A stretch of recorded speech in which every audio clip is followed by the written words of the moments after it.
ವಿರೋಧಿ ಸಿದ್ದರಾಮಯ್ಯ ಸರ್ಕಾರ ಕಾನೂನು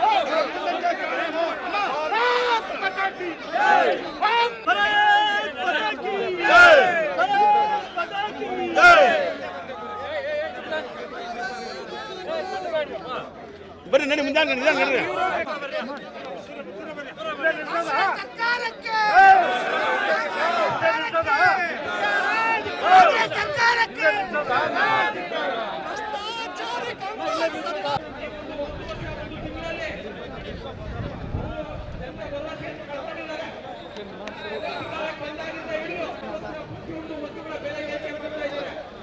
ಒಂದನೇದಾಗಿ ವಿದ್ಯುತ್ ಬೆಲೆ ಏರಿಕೆ ಮಾಡಿದ್ರು, ನಂತರ ಆಸ್ತಿ ನಂತರ ಅಬಕಾರಿ ಶುಲ್ಕ ಏರಿಕೆ ಮಾಡಿದ್ರು, ನಂತರ ಪೆಟ್ರೋಲ್ ಡೀಸೆಲ್ ಬೆಲೆ ಇಡೀ ದೇಶದಲ್ಲಿ ಯಾವುದೇ ರಾಜ್ಯದಲ್ಲಿ ವಿಶೇಷವಾಗಿ ನಮ್ಮ ಕೋಲಾರ ಜಿಲ್ಲೆಯ ರೈತಾಪಿ ಮಕ್ಕಳು ಹಾಲು ಮುಖಾಂತರ ತಮ್ಮ ಜೀವನ ನಡೆಸ್ತಾರೆ.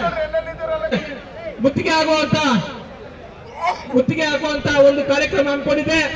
ಈ ಒಂದು ಕಾರ್ಯಕ್ರಮಕ್ಕೆ ಇಡೀ ರಾಜ್ಯಾದ್ಯಂತ ನಮ್ಮ ಪಕ್ಷದ ಈ ಹೋರಾಟಕ್ಕೆ ಸಂಪೂರ್ಣವಾದ ಒಂದು ಸಹಕಾರ ಕೊಡ್ತಾ ಇದ್ದಾರೆ. ನಮ್ಮ ಕೋಲಾರ ಜಿಲ್ಲೆಯಲ್ಲಿ ಇವತ್ತು ಪಕ್ಷದ ನಾಯಕರಾಗಿರ್ತಕ್ಕಂಥ ಶ್ರೀ ಆರ್ ಅಶೋಕ್ ಅವರು ಕಂದಾಯ ಮಂತ್ರಿಗಳಾಗಿದ್ದಾಗ ಇಡೀ ರಾಜ್ಯಕ್ಕೆ ಕಂದಾಯ ಇಲಾಖೆಗಿರ್ತಕ್ಕಂಥ ನಾಯಕರು ಇವತ್ತು ನಮ್ಮ ಕೋಲಾರ ಜಿಲ್ಲೆಗೆ ಬಂದು ನಮ್ಮ ಪ್ರತಿಭಟನೆಯಲ್ಲಿ ಪಾಲ್ಗೊಂಡು ನಮಗೆ ಶಕ್ತಿ ತುಂಬಿಸೋದಕ್ಕೋಸ್ಕರ ಬಂದಿದ್ದಾರೆ. ಅವರಿಗೆ ಇಡೀ ಕೋಲಾರ ಜಿಲ್ಲೆ ಜನತೆ ಮುಖಾಂತರ ನಾನು ಸ್ವಾಗತವನ್ನು ಬಯಸ್ತಾ ಇದ್ದೇನೆ. ಆಗಿರ್ತಕ್ಕಂಥ ಶ್ರೀ ಎಂ ನಾರಾಯಣಸ್ವಾಮಿ ಅವರು ಬಂದಿದ್ದಾರೆ. ಅವ್ರಿಗೂ ನಾನು ಎಲ್ಲರ ಪರವಾಗಿ ಸ್ವಾಗತ ಬಯಸ್ತಾ ಇದ್ದೀನಿ. ಅದೇ ತರ ಅಭ್ಯರ್ಥಿಗಳು ಆತ್ಮೀಯರಾಗಿರ್ತಕ್ಕಂಥ ಶ್ರೀ CMR ಶ್ರೀನಾಥ್ ಅವರು ಬಂದಿದ್ದಾರೆ. ಅವ್ರಿಗೂ ಎಲ್ಲರ ಪರವಾಗಿ ಸ್ವಾಗತ ಬಯಸ್ತಾ ಇದ್ದೀನಿ. ನರೇಂದ್ರ ಮೋದಿಜಿ ಅವ್ರಿಗೆ, ದೇವೇಗೌಡರಿಗೆ, ಅಶೋಕ್ ಅಣ್ಣವ್ರಿಗೆ, ಕುಮಾರ್ ಅಣ್ಣವ್ರಿಗೆ, ಬಂಧುಗಳೇ, ಈ ದಿನ ಏನು ನಮ್ಮ ಕೋಲಾರ ಜಿಲ್ಲೆ ಸರ್ಕಾರ ಕಾಂಗ್ರೆಸ್ ಸರ್ಕಾರಕ್ಕೆ